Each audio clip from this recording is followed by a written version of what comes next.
है, इसके अंदर आपको बहुत गहनता से जाना होगा। अब क्या बताना चाहते हैं? अब कबीर परमेश्वर का ज्ञान गरीबदास जी बता रहे हैं। सार वस्तु तो अंदर लीनी, सुख जमीन को दिखा देनी, सुख जमीन मिलती ना भाई, स्वाति सीब सब ऐली जाई। सुख जमीन की टक्कर लागे, जब मोती सो है गल धागे, खारा नीर गंध हो जावे है, दो पड़ खुले कौन चितावे। सुख जमीन सतगुरु जल माही, स्वाति सीप का मेल कराही। ऐसे सतगुरु मिले जिज्ञासी, जद पावे वो पद अविनाशी। सुख जमीन सतगुरु हो आया, जिन ये भेदी भेद बताया, क्रम कुसंगति खारा नीरा, मोती खंड होत नग हीरा बैरागर, धम गिरती पावे चलता हीरा तुरंत लखावे। धम गिरती हीरे को जाने, यो सतगुरु लावे चोट निशाने। अभी आपको बताया था कि एक सीप होती है, और सीप जब उसमें मोती बनने की एक प्रेरणा बनती है, तो वो ऊपर आ जाती है, उसको प्यास लगती है। वो समुद्र जल ग्रहण नहीं करती, वो समुद्र के ऊपरली सतह पर आ जाती है समुद्र के, और ऊपर से वर्षा जब हो रही होती है उस समय उसका मुंह खुल जाता है। जिस हो रही हो तो खुला हो, तो उसमें वर्षा हो रही हो तो उसमें से वो बूंद ग्रहण करते, उसको स्वाति बूंद बोलते हैं, स्वाति। और उसको फिर वो मुंह बंद हो जाता है, उसके अंदर मोती बनना शुरू हो जाता है। मोती बनते बनते क्या होता है, फिर उसका दोबारा मुंह खुलना शुरू हो जाता है स्वाति सीप का, और उसके ऊपर एक मांस का एक पर्दा सा छा जाता है। मोती के स्वाति के ना उस सीप के मुंह पे एक मांस का पर्दा सा, एक जैसे मकड़ी का जाड़ा देखा हो आपने, सफेद सफेद सा कपड़े जैसा होता है, ऐसा एक मांस का ऊपर कवर सा लग जाता है, और अंदर वो मोती बन जाता है। अब मोती स्वाति भी मिल गई और सीप भी है। अब क्या बताते हैं कि जब वो मोती परिपक्व हो जाता है अंदर, तो उस सीप के अंदर से एक विशेष महक आनी शुरू होती है मांस की, पके हुए जैसे मांस की। तो एक बहुत ही पतले से मुंह की एक मछली होती है, पतले से, उसको सुकचमीन बोलते हैं। पतला सा मुंह, पेन कैसा हो उसका मुंह। तो वो क्या करती है, मांस खाने के उद्देश्य से उस सीप के, उस मांस का कवर के ऊपर पर्दा सा होता है, उसको खाने के लिए उसमें टक्कर मारती है, उसको खाना चाहती है। वो लगते ही वो पर्दा सा फट जाता है और मोती उसमें से निकलकर समुद्र में गिर जाता है।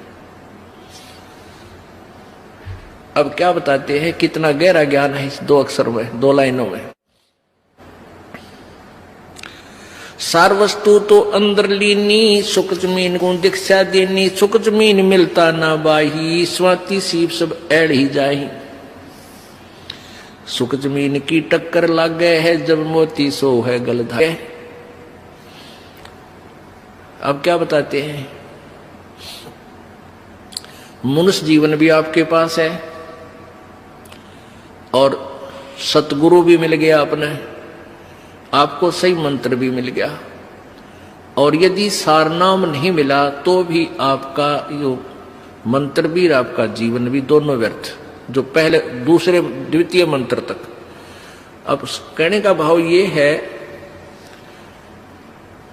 कि जैसे वह मोती सीप तो समझो शरीर है, और स्वाति समझो मंत्र आपको मिल गया सतनाम, और मोती बन गया। और सुख जमीन मिलता ना भाई, स्वाति सीप सब ऐड़ ही जाई।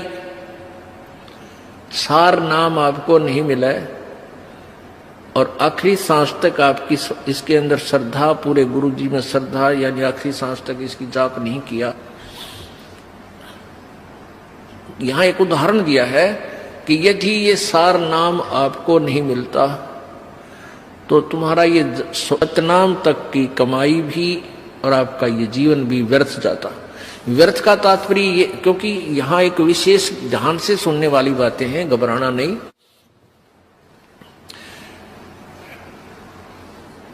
अब जैसे आपको सतनाम मिल गया और सारनाम मिला नहीं और आपकी मृत्यु होगी। पहली बात तो यह है कि परमात्मा उस प्राणी की मृत्यु नहीं होने देगा। कबीर भगवान के हाथ में पूरी कलम है।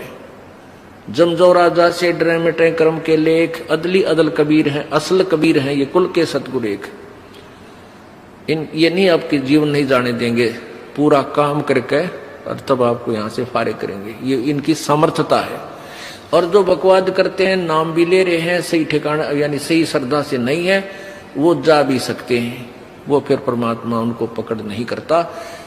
भक्ति भी करते हैं, श्रद्धा ठीक नहीं है, पूरी नहीं बन पाई है, तो मृत्यु भी हो जाएगी। तो उनको फिर वैसे तो व्यर्थ हुआ क्योंकि सारनाम मिला नहीं, लेकिन फिर भी वो ऐसा व्यर्थ नहीं होगा जैसे औरों का होता है। उन अन्य साधकों से चाहे 1000 वर्ष तक तपस्या और अन्य पूजाएं करके चले गए, उनसे भी आपका जो मंत्र की कमाई है वो असंख्य गुना घनी आपके पास है। न जाने कितने दिन स्वर्ग में रहोगे या कहीं और दूसरे लोकों में राजा बन जाओगे, तो ये व्यर्थ गया, यानी जो उद्देश्य था वो पूरा हुआ नहीं। अब ये एक उदाहरण देना चाहते हैं आपको गहराई से समझाने के लिए।